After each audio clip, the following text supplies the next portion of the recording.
I'm Axel. Go. Hello and welcome. I am Axel. And I'm Philip. And together we are Facts Cooking. Now for today we are going to make a Bulgarian breakfast of philica. Now what philica consists of is bread, eggs and feta on bread. Now to make the bread we are going to need flour, yeast and salt. To make the topping, we are going to need some sweet paprika, some provençal herbs,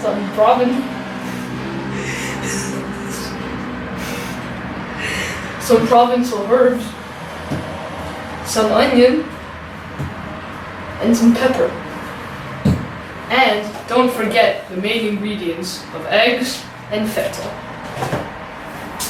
Now, to start with bread, you're going to want to open the flour, and you're going to want to put in 1.5 cups flour into a big bowl. The way I'm measuring out my flour is using a small green container. This small green container only contains 1.5 cups. So I just need to fill it to the bread. Now, with bread, it's important that you have correct measurements, otherwise it will not come out as bread. Now, you want to add the bread to the bowl. You want to add 1/8 of a spoon of yeast. 1/8 of a spoon is very small, so it's not going to be that, but I'm adding a little bit more because I don't know cooking. And we also want 1/2 teaspoon of salt for flavor. Once we have all of this, we're going to want to mix it together. While Axel is mixing this together, we are going to want to fill this halfway up with warm water. So, I'll get to that.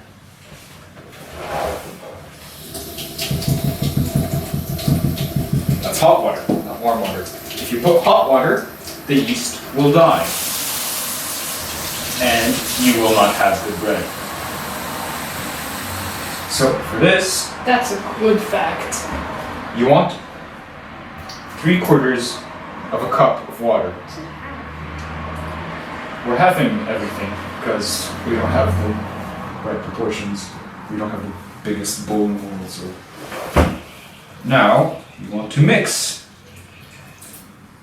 these 3 ingredients into a sort of dough.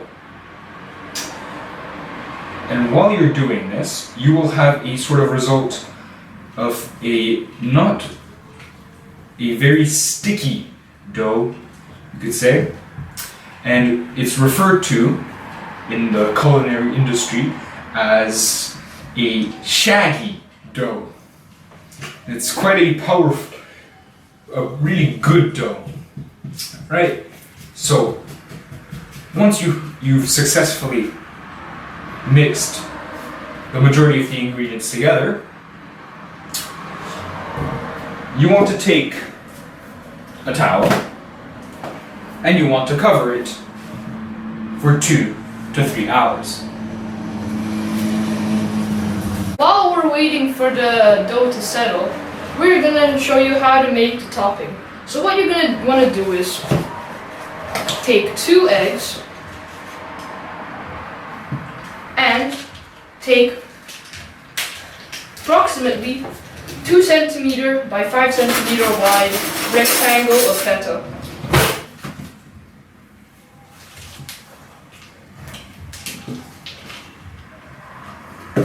Once you have the feta, put it inside. Crack the egg.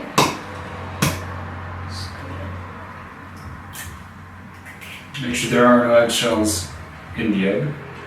Indeed. direct message to me? I mean, you forgot to break up the feta, so I don't know what else you forget. So, for the feta, you're supposed to break it up, but depending on the pieces, the size of the pieces you want, you can break it up in a variety of different ways.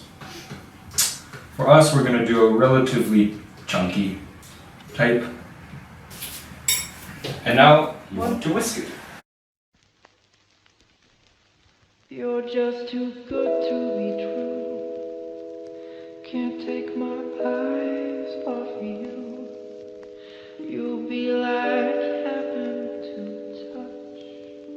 I wanna hold you so much. At last I'm loved. Welcome back, folks.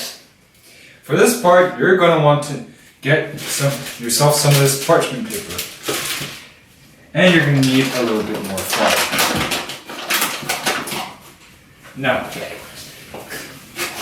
you want to put 1 tablespoon of flour onto a clean working space. You want to spread it out. And you want to make sure that every part is covered, because this dough sticks. Then you want to start pouring out. It should still be a little sticky. Not too sticky, but not as sticky as glue. So for this part, you just kind of want to fold it in on itself. You want to make sure that every part, sticky part, is coated in flour.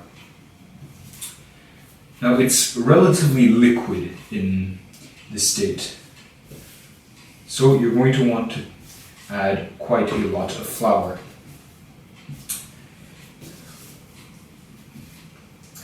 Now, while I'm doing this, my partner here, Philip, is going to set up the oven to 230 degrees and is going to set the Dutch oven inside. What a Dutch oven is essentially is just a pot that can go inside the oven set at 230 degrees.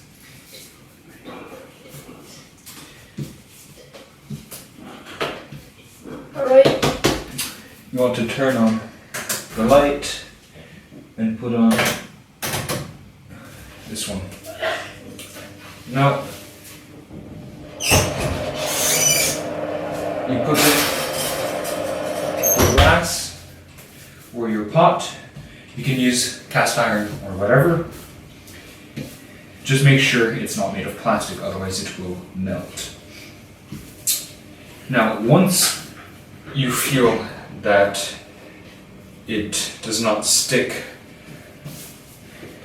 at all, and you can get it off your fingers without difficulty, take a bit of parchment paper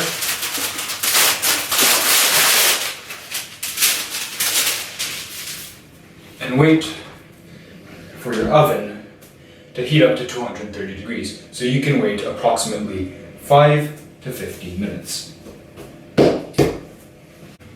Now for the second part, you're going to want to have a heat-proof glove, and you want to take out the glass bowl that you have heating in there, and you want to place in your bread. And on top of your bread, you want to place... Mother trucker, that's hot. Yes, indeed, it is very hot. Always be careful, kids. And I need a second glove. But I don't have a second glove. For some reason.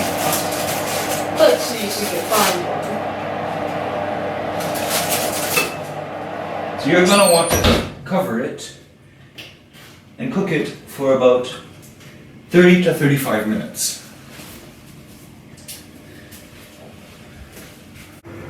Is it recording? Once you're done cooking the bread, you take out a plate, take out the bread, take it out onto the plate, and there you have it, a fresh loaf of bread. Now we're going to let this cool off before we put our toppings on it, otherwise it'll cook the toppings and not bake them as we want. Now that we finished our bread and we've cut in a nice smooth slice, let's pour some of this on.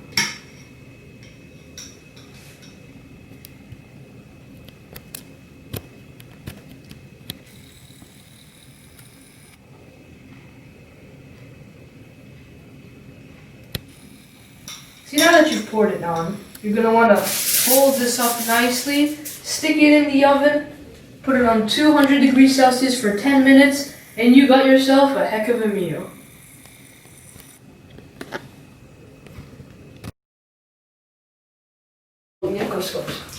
Three, two, one. Hello, welcome back.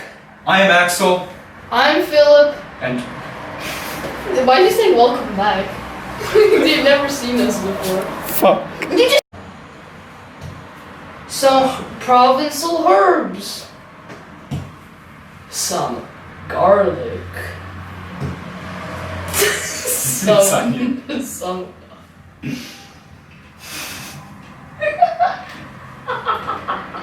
Oh my. Some onion. Some pepper.